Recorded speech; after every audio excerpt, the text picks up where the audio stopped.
BJP national executive की नई दिल्ली में हुई मीटिंग। मुल्क में 100 करोड़ टीकाकारी का हदफ हासिल करने के लिए की गई पीएम नरेंद्र मोदी की इज्जत अफजाई।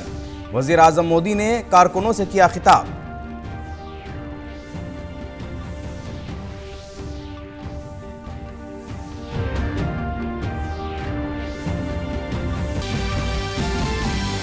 पीएम मोदी 8 नवंबर को संत ज्ञानेश्वर महाराज पालकी मार्ग और संत तुकाराम महाराज पालकी मार्ग के अहम सेक्शन को 4 लेन बनाने का रखेंगे संग बुनियाद। वजीर आजम पंढरपुर से राब्ता बढ़ाने के लिए कई सड़क प्रोजेक्टों को कौम के नाम करेंगे वक्फ।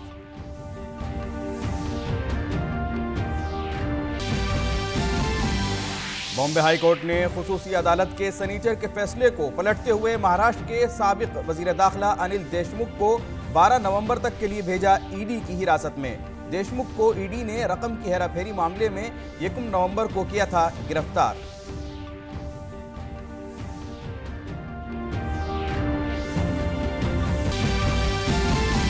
तमिलनाडु के कई हिस्सों में जबरदस्त बारिश, कई मुकामात पर भरा पानी। वजीर आला ने बारिश से मुतासिरा इलाकों का किया दौरा। महकमा मौसमियात ने आइंदा कई दिनों तक बारिश का जाहिर किया अंदेशा।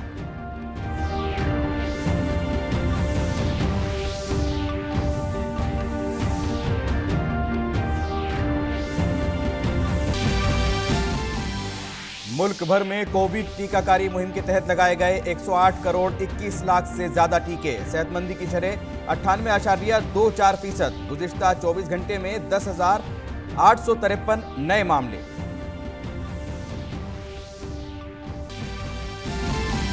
इराक के दारुल हुकूमत बगदाद में वजीर आजम की रिहाइशगाह पर धमाका खेज मादे से भरे ड्रोन से हमला। हमले में बाल बाल बचे वजीर आजम अल काज़मी। वजीर आजम ने ट्वीट कर अपने महफूज होने की दी खबर।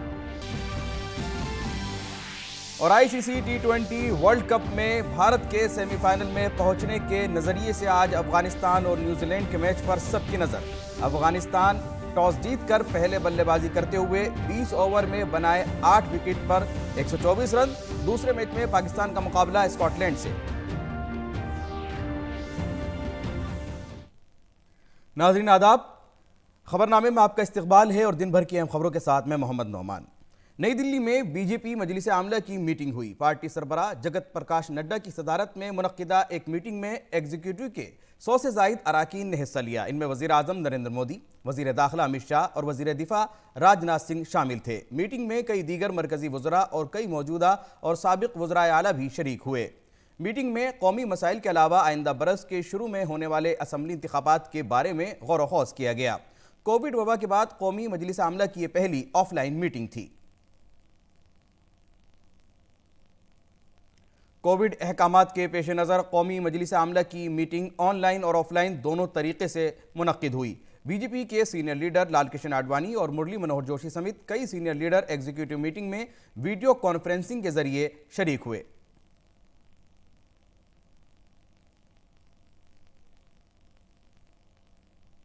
वज़ीर आज़म नरेंद्र मोदी ने मजलिस आमला की मीटिंग शुरू होने से कबल श्यामा प्रसाद मुखर्जी और पंडित दीनदयाल उपाध्याय को गुलाहे अकीदत पेश किए।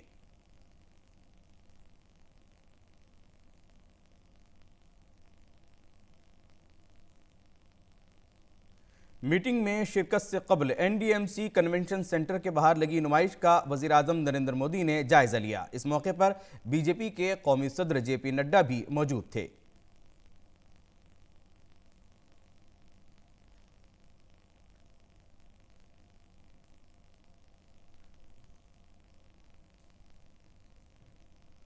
मीटिंग के बाद नामा निगारों से बात करते हुए मरकजी वजीर भूपेंद्र यादव ने वजीर आजम के खिताब के सिलसिले में बात की। आइए सुनते हैं भूपेंद्र यादव ने वजीर आजम के खिताब के सिलसिले में क्या कहा।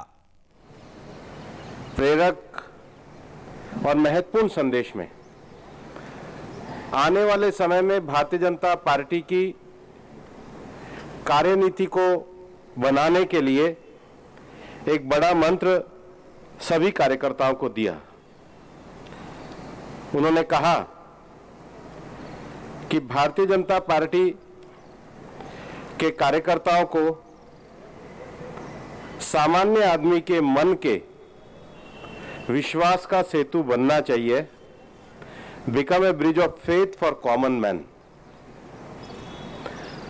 और ये उन्होंने पार्टी के इतिहास को रेखांकित करते हुए कहा कि भारतीय जनता पार्टी ने आज केंद्र में जो अपना स्थान और भूमिका पाया है, उसका बहुत बड़ा कारण है कि पार्टी अपने प्रारंभिक काल से लेकर और अभी तक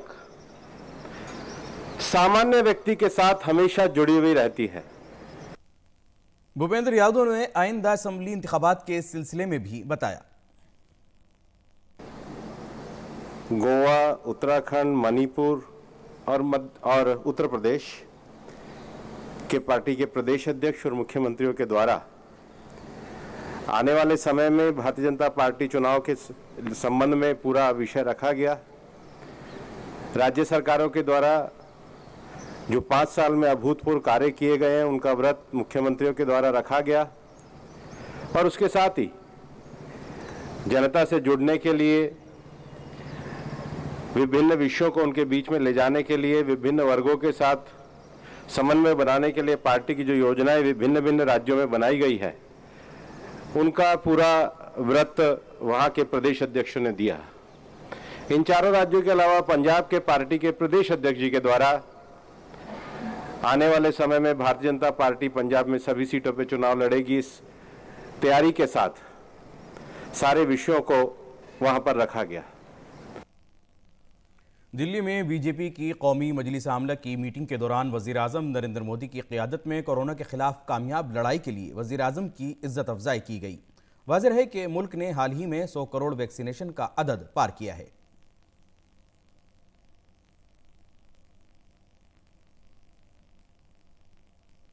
बीजेपी मजलिस आमला की मीटिंग में आज सियासी करारदाद पेश की गई। पार्टी की सीनियर लीडर और वजीर खजाना निर्मला सीतारमन ने मीटिंग में पेश की गई सियासी करारदाद के बारे में बताया कि उत्तर प्रदेश के वजीर आला योगी आदित्यनाथ ने ये तजवीज़ पेश की, जिसे तमिलनाडु पार्टी यूनिट के सरबरा के अन्नामलाई समेत 6 दीगर लीडरों जे किशन रेड्डी, बीरेन सिंह, अनुराग ठाकुर, प्रमोद सावंत, अश्वनी वैष्णु और पुष्कर धामी ने इसकी हिमायत करते हुए अपने ख्यालात पेश किए।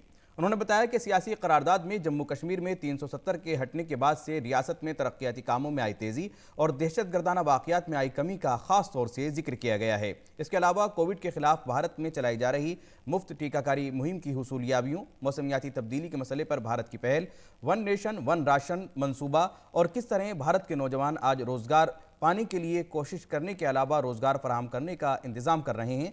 निर्मला सीतारमन ने कहा कि वज़ीर आज़म नरेंद्र मोदी की क़ियादत में कोविड मुखालिफ वैक्सीनेशन की सिमत में काबिल तारीफ काम हुआ, लेकिन अपोजिशन ने शुरू से वैक्सीनेशन के ताल्लुक से कई सवाल उठाए। अपोजिशन पार्टीज के अपॉर्चुनिस्टिक पॉलिटिक्स के ऊपर उनका समय समय पर उनके रवैया और उनके रुख बदलना, पॉलिटिकल अपॉर्चुनिज्म के रास्ते पर चलते हुए वो उनके पोजीशन को इधर उधर करना और ट्विटर से ही उनके राजनीतिक काम करना, इन सब के ऊपर भी एग्जीक्यूटिव बहुत ही स्ट्रांगली पोजीशन लिए और कंडेम किए कि कोरोना के समय सड़क पर नहीं दिखाई दिए, मगर ट्विटर के द्वारा हर संकोच के माहौल पैदा करने के लिए ऑपोजिशन के रोल के ऊपर भी इस रेजोल्यूशन में है। और इस देश का, जब प्रधानमंत्री जी इतना मेहनत करके इस देश का छवि को और इस देश के लिए अंदर हमारी देश में ही ट्रस्ट बिल्डअप करने के लिए मेहनत कर रहे हैं, उसको लगातार वीकन करने के लिए ही ऑपोजिशन काम कर रहा है, ये भी स्पष्ट हमारे प्रस्ताव में आया है। करारदाद में बंगाल में जारी सियासी तशद्दुद की मजम्मत की गई है। निर्मला सीतारमन ने बताया कि पार्टी तशद्दुद के शिकार बीजेपी कारकुनों के साथ खड़ी है। Fight it out in the court. We will be in support of every worker of the party in Bengal. In his speech also, party ke Adhyaksh ji, Nadda ji had very clearly explained what kind of and what level of violence, not even leaving women, the violence, political violence, which has happened, on which every speaker and also the political resolution has come out strongly saying we shall stand by every worker of the party, we shall seek justice through the court. करारदाद में मरकजी हुकूमत के जरिए किसानों के हक में किए गए इक़दामात पर खास तौर से गुफ्तगू हुई और हुकूमत का शुक्रिया अदा किया गया। We all know the discussions which are going on. We all also know about the 3 laws which have been passed. What is important also to recognize is MSP has been increased 1.5 times more than what it has been earlier. Kisan credit cards have been elaborately distributed. Several schemes inclusive of solar power pumps in the farmyards. Irrigation to every field, every per drop more crop has been the name of it, but irrigation. FPOs are now using the money given for agricultural infrastructure. Infrastructure बनाने में FPO को सामने रखते हुए उनके द्वारा गांवों में इंफ्रास्ट्रक्चर बढ़ाने के लिए काम हो रही है। और आपको याद है एफपीओस में किसान सीधा भाग लेते हैं और महिला भी एफपीओस में सदस्य हो सकते हैं। पीएम सम्मान निधि का एक रेफरेंस मैं देना चाह रही हूं। अब तक 1.53 lakh crore in 9 installments have been given to farmers. सीधा उनके खाते पर। करारदाद में मरकज में 2014 के बाद से हुकूमत के कामकाज में आई शफाफियत का जिक्र किया गया। इसके अलावा इस बात को हुसूलियाबी के तौर पर सामने रखा गया कि नरेंद्र मोदी की क़यादत में जारी मरकजी हुकूमत के इक़्तिदार में आने के बाद से बदउनवानी पर कदगन लगाने के लिए मौसर इक़दाम किए गए हैं। From 2014 till today, under the leadership of Prime Minister Modi, a corruption-free government is being given to the people of India. You know, by digitizing many things, whether it is Jan Dhan Yojana, Aadhaar, DBT, or the Digital India program, we have brought great transparency into the system. नई दिल्ली में आज BJP की कौमी मजलिस आमला की meeting हुई। Meeting के बारे में इत्तला देते हुए मरकजी वजीर और पार्टी के सीनियर लीडर धर्मेंद्र प्रधान ने बताया कि वजीर आजम नरेंद्र मोदी और बीजेपी के कौमी सदर जेपी नड्डा ने पार्टी के कौमी मजलिस आमला की मीटिंग का इफ्तिताह किया। उन्होंने बताया कि इसमें एक इनफरादी पहल हुई है जिसमें सारे शुरका का डिजिटल रजिस्ट्रेशन हुआ है। मीटिंग में 342 शुरका ने हिस्सा लिया। धर्मेंद्र प्रधान ने बताया कि पार्टी के 2 सीनियर लीडर लाल कृष्ण आडवाणी और डॉक्टर मुरली मनोहर जोशी अपनी अपनी रिहाइशगाह से वर्चुअल तरीके से कौमी मजलिस आमला का हिस्सा बने। उन्होंने कहा कि कौमी मजलिस आमला की मीटिंग में कोरोना के दौर में वज़ीर आज़म नरेंद्र मोदी की क़यादत की तारीफ की गई। धर्मेंद्र प्रधान ने बताया कि पार्टी के कौमी सदर जेपी नड्डा ने अपनी इफ्तिताही तकरीर में गुरुद्वारे में चलने वाले लंगरों को मरकजी हुकूमत की जानिब से जीएसटी से पाक किए जाने का खैर मकदम किया। उन्होंने बताया कि सिख तंजीमों को FCRA की इजाज़त नहीं थी, हुकूमत ने इसको आसान बनाया। 120 करोड़ खर्च करके करतारपुर कॉरिडोर पूरा किया गया और 84 के फसादात के कसूरवारों को सजा दिलाने की सिमत में कार्रवाई तेज हुई।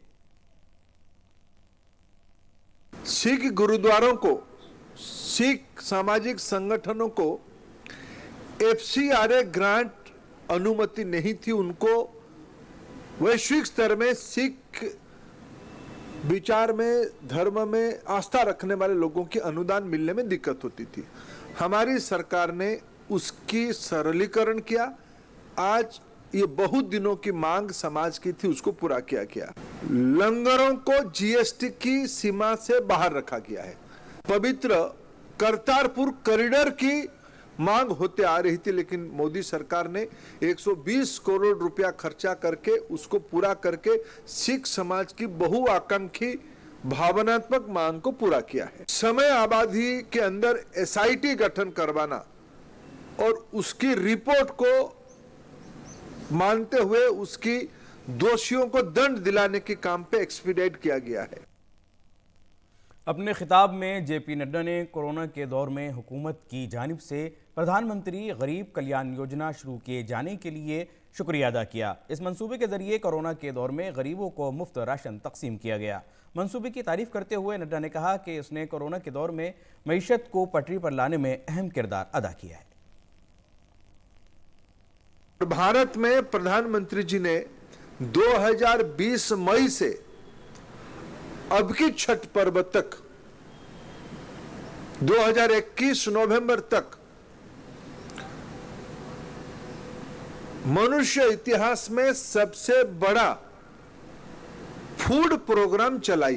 प्रति माह 80 करोड़ नागरिकों को 5 किलो अन्न, चावल या गेहूं, दाल, इस प्रकार की व्यवस्था के कारण आज देश की अर्थनीति पुनः पटरी पे आने लगा है, कामकाज सहज स्वाभाविक होने लगा है, व्यवसाय बढ़ी है, जीएसटी कलेक्शन उसकी सबसे बड़ा उदाहरण है। कार्य समिति ने उसके लिए भी उनको आभार प्रकट किया।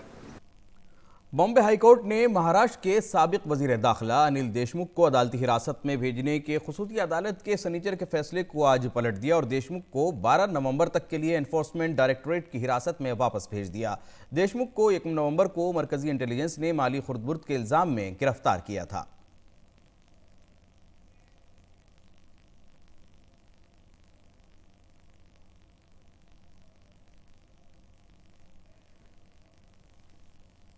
और तमिलनाडु के कई हिस्सों में मूसलाधार बारिश हो रही है।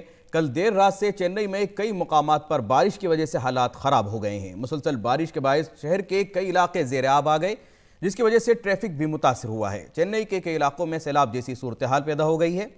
वज़ीर आला M.K. स्टालिन ने शदीद बारिश से मुतासिरा इलाकों का दौरा किया है और हुक्काम को सूरत हाल पर नजर रखने की हिदायत की है। महकमा मौसमियात ने आइंदा चंद रोज तक तमिलनाडु के कई हिस्सों में शदीद बारिश की पेशनगोई की है। एक लो प्रेशर बन रहा है जो दक्षिण पूर्व बंगोपसागर में, वो अभी 9 से 11 तक जो है हैवी रेनफॉल देगा चेन्नई कोस्ट, नॉर्थ आंध्र प्रदेश और तमिलनाडु कोस्ट, और वो भी वेलमार्क को होगा। ठीक है, 9 को बन रहा है और वेलमार्क को होगा सब्सिक्वेंट 24 to 48 आवर। महकमा मौसमियात ने बहरा अरब पर हवा के कम दबाव की वजह से महाराष्ट्र के कई हिस्सों में आज तेज बारिश का इंतबाह जारी किया है। कम दबाव का इलाका भारतीय साहिल से आगे बन रहा है। रियासत में जोरदार बारिश का अंदेशा है। इसके पेश नज़र महाराष्ट्र के 10 जिलों में येलो अलर्ट जारी किया गया है। इनमें पुणे, नासिक, अहमदनगर, सतारा, सांगली, थाने, कोल्हापुर, रायगढ़, रत्नागिरी और सिंधुदुर्ग अजला शामिल हैं। इसके अलावा मुंबई, पालघर, बेड़, लातूर, शोलापुर और उस्मानाबाद जिले में भी बारिश हो सकती है। आम लोगों को लंबी दूरी के सफर से बचने का मशवरा दिया गया है।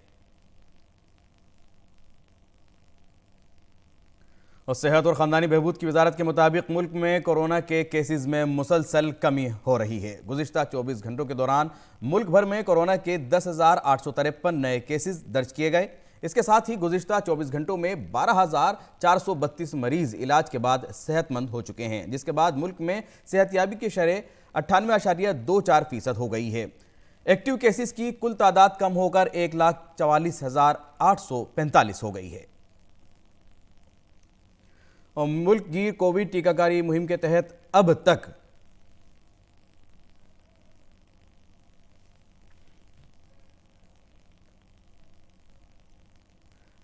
108 करोड़ 21 लाख से ज्यादा टीके लगाए जा चुके हैं।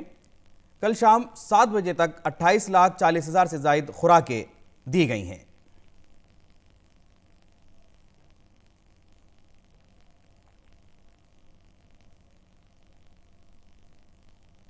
कानपुर शहर में बेकाबू जीका वायरस का इन्फेक्शन महकमा सेहत और जिला इंतजामिया के लिए एक चैलेंज बनता जा रहा है। मजीद 13 मरीजों में जीका वायरस के इन्फेक्शन के बाद से मुतासिरा मरीजों की मजमूई तादाद 79 हो गई है। जीका वायरस के इन्फेक्शन से बचाव के लिए म्यूनिसिपल कॉरपोरेशन में integrated command centre control room कायम किया गया है, जहां महकमा सेहत और म्यूनिसिपल कॉरपोरेशन के अफसरान व मुलाजमीन 24 घंटे सरगर्म हैं। वहीं डिस्ट्रिक्ट मजिस्ट्रेट अपनी टीम के साथ गहरी नज़र रखे हुए हैं। जिला मजिस्ट्रेट कानपुर नगर विशाख जी अय्यर ने कहा कि महकमा सेहत की टीम हर मामले की जांच कर रही है और सफाई को बरकरार रखने के लिए एहतियाती तदाबीर इख्तियार करने का मशवरा दिया जा रहा है। जिला मजिस्ट्रेट ने बताया कि जीका वायरस के इन्फेक्शन की रोकथाम और इलाज से मुतालिक मालूमात के लिए एक इंटीग्रेटेड कंट्रोल सेंटर कायम किया गया है।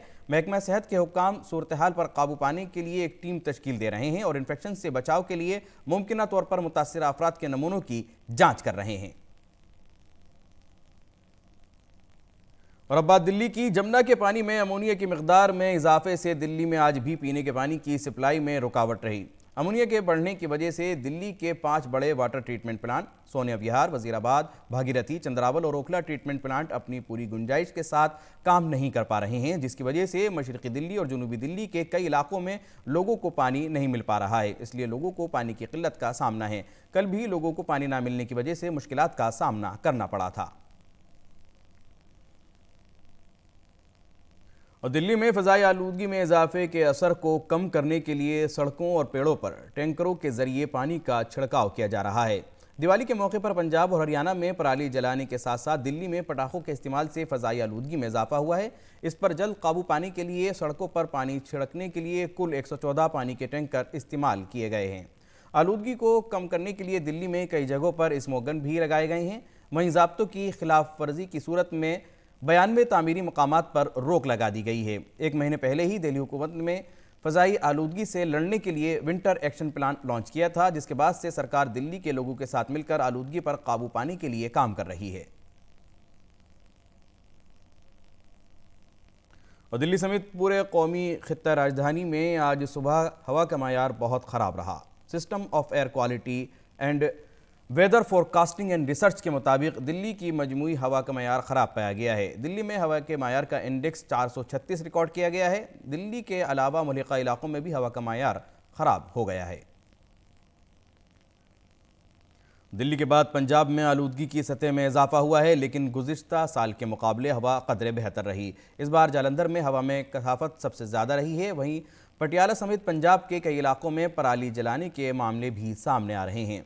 पटियाले के सिवन गांव में किसानों ने कल पराली जलाई। किसानों ने सरकार से पराली के मसले को हल करने के लिए मुनासिब इंतजाम की अपील की। वहीं उत्तर प्रदेश के संभल में भी पराली जलाने का मामला सामने आया है। शुमाली भारत में पराली जलाने के सबब हालिया दिनों में फ़ज़ाई आलूदगी में इजाफा हुआ है।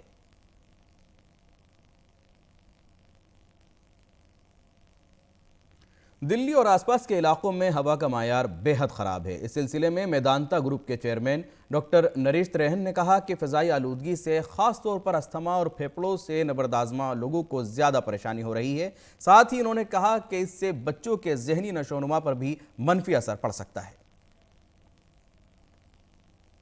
एस्थमा या आईएलडी को प्रेसिपिटेट करती है, उससे लोगों को सांस लेने में बहुत तकलीफ होती है। और जो हम देख रहे हैं, जो तादाद हॉस्पिटल पहुंच रही है लोगों की इस बीमारी से, वो 10 गुना ज्यादा हो गई है इस पीरियड। तो इसका इफेक्ट तो पड़ रहा है लोगों के ऊपर। उसके बाद जिनको क्रॉनिक हार्ट डिजीज है, ब्लॉकेजेस हैं आर्टरीज में, उनको भी ये डेंजर है कि हार्ट अटैक प्रेसिपिटेट हो सकता है। तीसरा, ये जो टॉक्सिसिटी है, ये ब्लड प्रेशर बढ़ाती है, तो लोगों को ब्रेन हेमरेज वगैरह का भी खतरा रहता है। और सबसे इम्पोर्टेंट बात यह है कि ये जो बच्चों की न्यूरोलॉजिकल डेवलपमेंट है, उस पर असर करती है ये टॉक्सिन्स।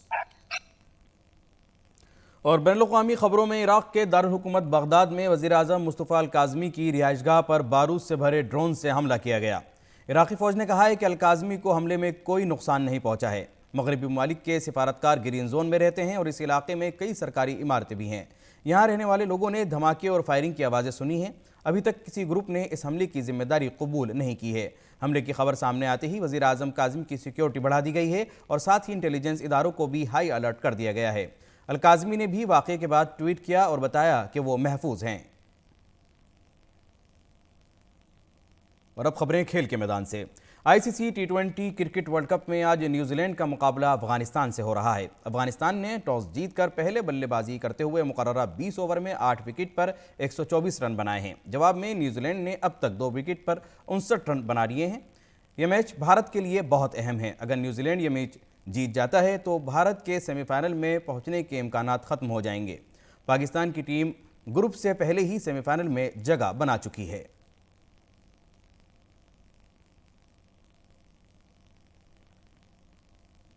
T20 आलमी कप के दूसरे मैच में आज पाकिस्तान सुपर 12 मरहले में ग्रुप 2 के अपने आखिरी मुकाबले में स्कॉटलैंड के खिलाफ अपनी जीत के सिलसिले को जारी रखने की कोशिश करेगी। पाकिस्तान ने अपने ग्रुप में अपने तमाम मैच जीतकर पहले ही सेमीफाइनल में जगह बना ली है।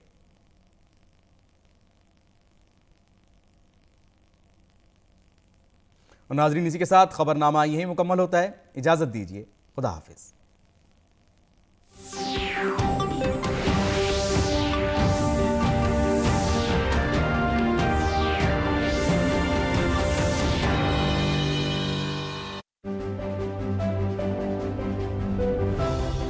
नए जमाने की नई तस्वीर। अब छत पर लगे टीवी एंटेना को कहो गुड बाय सदा के लिए।